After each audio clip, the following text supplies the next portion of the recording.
नाजरीन, मैं वाजिद खान siyaasat.com से आपसे मुखातिब हूँ। आज मैं आपको जिंदगी के मुख्तलिफ प्रोफेशंस के बारे में कुछ ऐसी मालूमात देना चाहता हूँ जिसे सुनकर आप बेशक महसूस होंगे। यूं तो तालीम के शोबे में लड़कियों ने मुसाबकती तौर पर लड़कों से काफी सबकत हासिल की है।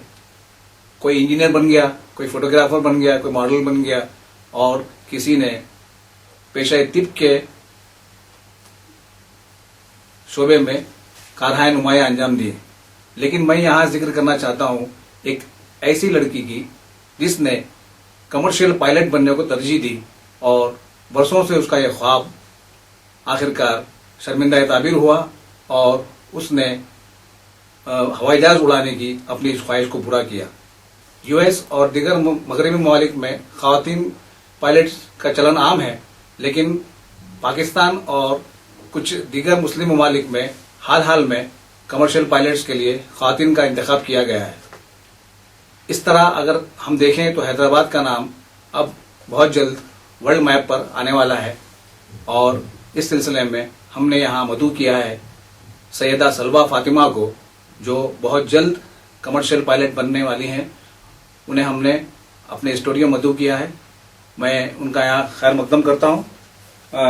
सलवा फातिमा, मैं आपका यहाँ खैर मकदम करता हूँ। अस्सलाम वालेकुम। वालेकुम अस्सलाम। सैयदा सलवा फातिमा, सबसे पहले तो मैं जानना चाहूँगा कि आपने अपनी इब्तिदाई तालीम कहाँ से की?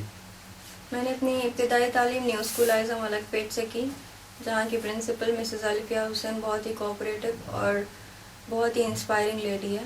जी, तो आप अपनी पढ़ाई में शुरू से ही होशियार थी जी, या एवरेज स्टूडेंट थी आप? जी अल्हम्दुलिल्लाह। जी माशाल्लाह, बहुत अच्छी बात है।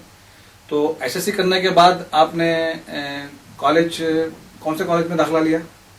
पहले तो मैंने एसएससी के दरमियानी और सुल्तान कॉलेज में टैलेंट सर्च एग्जाम का एंट्रेंस दिया था। जी। अल्हम्दुलिल्लाह मैं सेलेक्ट हो गई थी। जी। लेकिन जब मैं एडमिशन लेने के लिए गई तो उन्होंने 50% डिस्काउंट दिया था, लेकिन मैंने एडमिशन नहीं लिया क्योंकि सेम डिस्काउंट मुझे सेंट एंस जूनियर कॉलेज में मिल रहा था। तो अल्हम्दुलिल्लाह सेंट एंस जूनियर की प्रिंसिपल जो थी 2004 में बहुत ही कोऑपरेटिव थी वो भी। जी। उन्होंने कहा कि सेम डिस्काउंट जब तुम्हें मैं दे रही हूँ तो तुम सुल्तान क्यों जाओगी। Very good. तो मैंने सेंट एंस जूनियर कॉलेज में एडमिशन लिया। फिर सेकेंड ईयर की फीस मेरी उन्होंने मतलब हेल्प आउट कर कंसेशन दिलाकर मेरी सेकेंड ईयर की फीस भी अल्हम्दुलिल्लाह क्लियर करवा दी थी। अच्छा, तो कॉलेज में आपका परफॉर्मेंस कैसा था? जी अल्हम्दुलिल्लाह मेरा इंटरमीडिएट का ओवरऑल परसेंटेज था 83%। Very good. तो आप एक्स्ट्रा करिकुलर एक्टिविटीज में भी हिस्सा लेती थी? जी हाँ, डिफरेंट जो भी कॉलेज में cultural programs, extra curricular activities जो भी होते थे अल्हम्दुलिल्लाह मैं पार्ट लेती थी उसमें। जी जी। तो सलवा फातिमा, ये बताइए कि बच्चों को बचपन से ही कोई ना कोई शौक होता है, कोई डॉक्टर बनना चाहता है, कोई इंजीनियर बनना चाहता है, तो पायलट बनने का ख्याल आपको कैसे आया? जब मैं 9th स्टैंडर्ड में थी तब मैं डिफरेंट न्यूज़पेपर्स पढ़ा करती थी। जी। जब 9th के हाफ ईयरली एग्जाम्स कुछ चल रहे थे तब मैंने एक न्यूज़पेपर पढ़ा, Times of India as well as Munsif and Siasat, 3 newspaper. जी। उसमें डिटेल्स थी कमर्शियल पायलट लाइसेंस कोर्स की, और जिसमें ये लिखा था कि ऑल ओवर इंडिया सिर्फ 3 वुमेन पायलट्स हैं। जी। और वो भी हिंदूज थे। Not even a single lady was a मुस्लिम।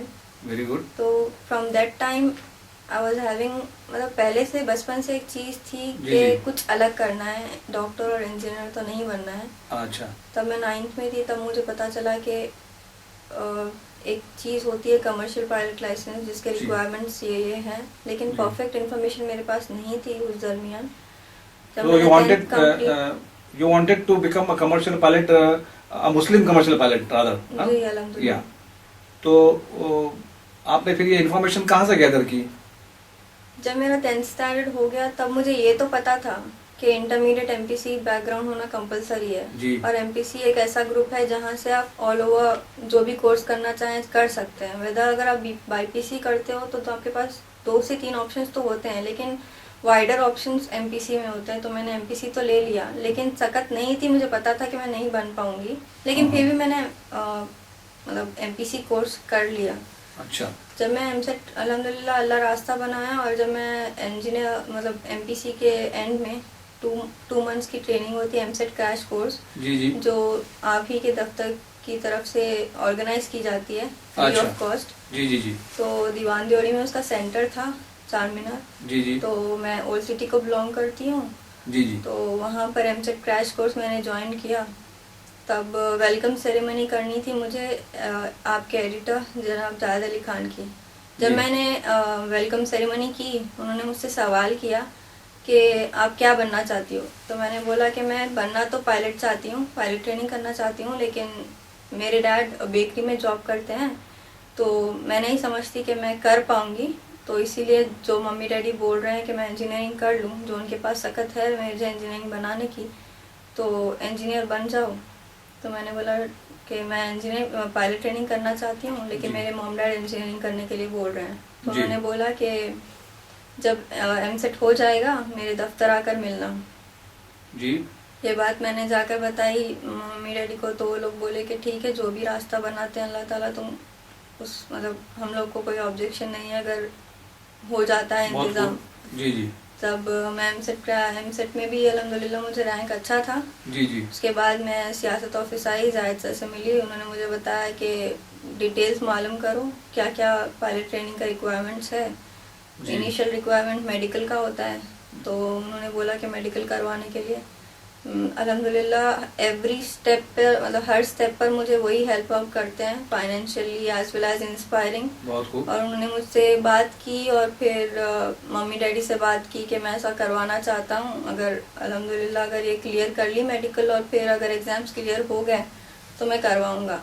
और जो उन्होंने बात की वो अभी भी बरकरार है अल्हम्दुलिल्लाह। बेशक बेशक।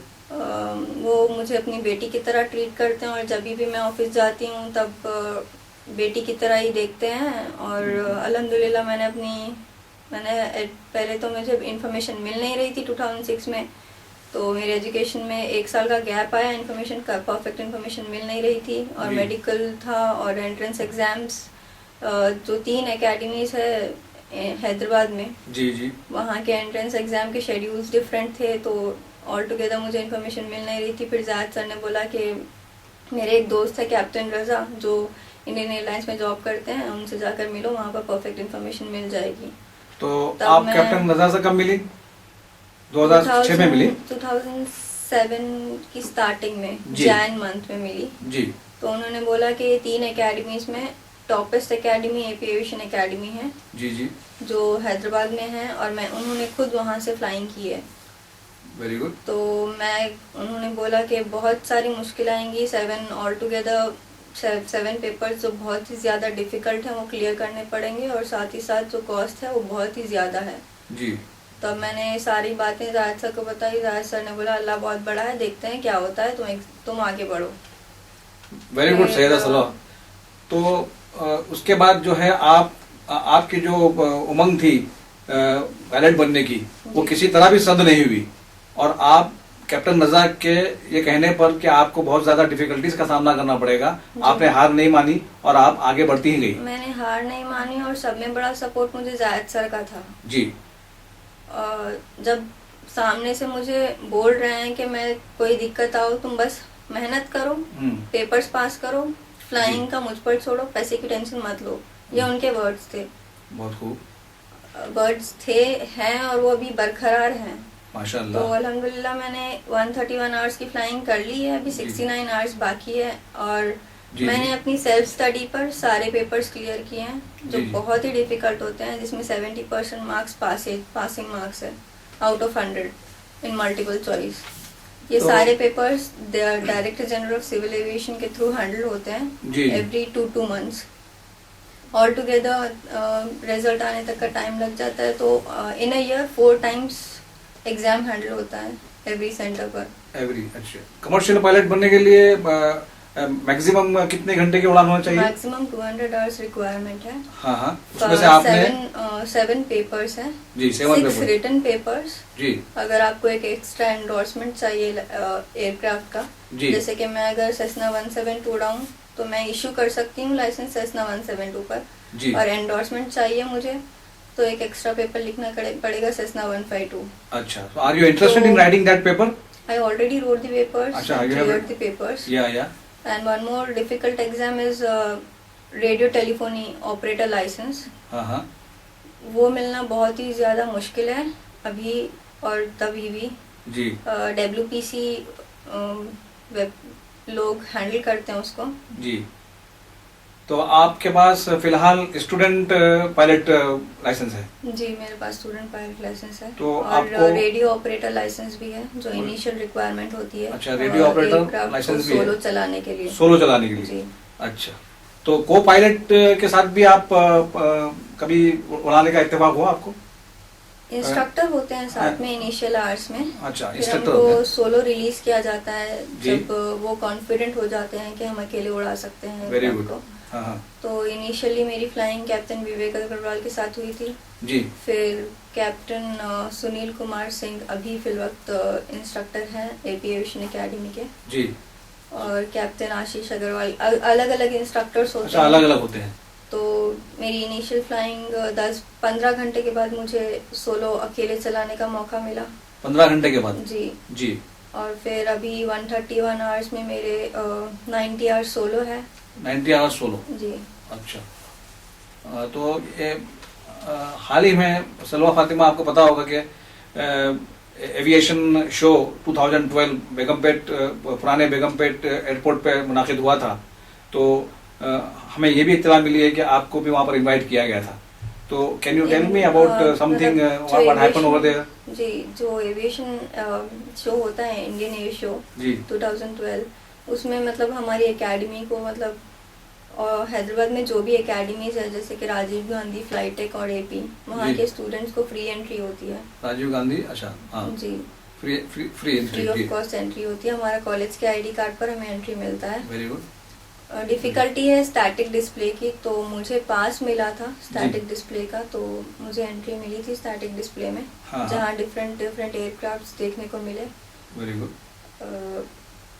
बहुत अच्छा एक्सपीरियंस होता है कि एक ही जगह पर कई तरह के तैयारे देखने को मिलते हैं। How could you adjust over there? We have heard that so many celebrities also attended that show ji ji. as visitors. So have they tried to mingle with you when after learning that you are also They asked upcoming pilot? When I met them, they asked different questions like the media people were there, like Yeah. TV5 news channels and NDTV, different ji. channels were there. They used to ask the questions to us. जी। तो generally people मतलब वो लोग पूछ रहे थे कि कहाँ से कर रही हैं ट्रेनिंग और कितना कॉस्ट आ रहा है। जी, तो आपके जवाब सुनकर वो लोग मुतमईन हुए या नहीं? जी हाँ, अल्हम्दुलिल्लाह मुतमईन हुए। हाँ, आपने ये जिक्र किया था इस इंटरव्यू के आगाज में कि मुस्लिम पायलट सिर्फ 2 ही हैं, 2 या 3 हैं। अभी मुझे पता चला, हाँ। मतलब अभी मतलब मैंने तो 2000 जब मैं 2002 में पढ़ा था मैंने ये जी, न्यूज़। जी, अभी जी। अल्हम्दुलिल्लाह वुमेन लेडी पायलट्स हैं, काफ़ी हिंदूज भी हैं और हाँ। पाकिस्तान में तो मुस्लिम लेडीज भी जी हाँ, फ्लाइट्स जी हैंडल करती हैं। जी हाँ, तो ये हैदराबाद के लिए काफ़ी फ़ख्र की बात होगी कि सैयदा सलवा फातिमा भी एक खातून पायलट के रूप में सबके सामने आएंगी। और जब आपका इंशाल्लाह किसी बहुत ही बड़ी एयरलाइन में आपका अपॉइंटमेंट होगा तो वो दिन न सिर्फ हैदराबाद बल्कि हिंदुस्तान के लिए भी एक काबिल फ़ख्र कारनामा होगा, जिसके लिए हम आपको पेशगी मुबारकबाद देते हैं कि भाई आइंदा आपके जितने भी इम्तिहानात हैं, आपके जितने भी मंजिलें हैं वो बखूबी तय हो जाएं और आप कामयाबी हासिल करें। आजकल के नई लड़कियों के लिए आपका क्या पैगाम है? यही कि मेहनत और जस्तुजू से हर चीज़ हासिल हो सकती है। जी। मसलन तौर पर मेरा ही ले लीजिए, मुझ में तो मतलब सिर्फ एक जुनून था कि मैं बनूं, लेकिन सकत नहीं थी। तो अल्लाह ताला जब एक जज्बा होता है जी। तो अल्लाह ताला खुद ब खुद रास्ता बनाता है। तो आपके वालिद साहब का नाम? सैयद अशफाक अहमद।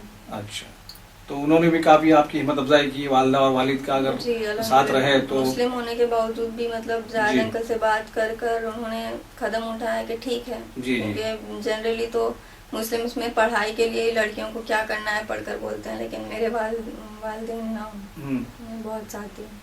बहुत खूब। ये एक सलवा फातिमा से बात करने के बाद नाजरीन, ये थी सलवा फातिमा की मुख्तसर सी दास्तान। हालांकि वो इंतहाई कम उम्र हैं, लेकिन जब उनकी दास्तान सुनो तो ऐसा मालूम होता है कि उन्होंने ज़िंदगी का एक बहुत लंबा सफ़र तय किया है और हर मेहनत और हर मुश्किलात का उन्होंने बखूबी सामना किया। और आप और हम दुआ करेंगे कि वो मुस्तकबिल में भी कामयाबी हासिल करें और हैदराबाद की एक खातून पायलट के नाम तौर पर उभर कर न सिर्फ हैदराबाद बल्कि हिंदुस्तान का भी नाम रोशन करें।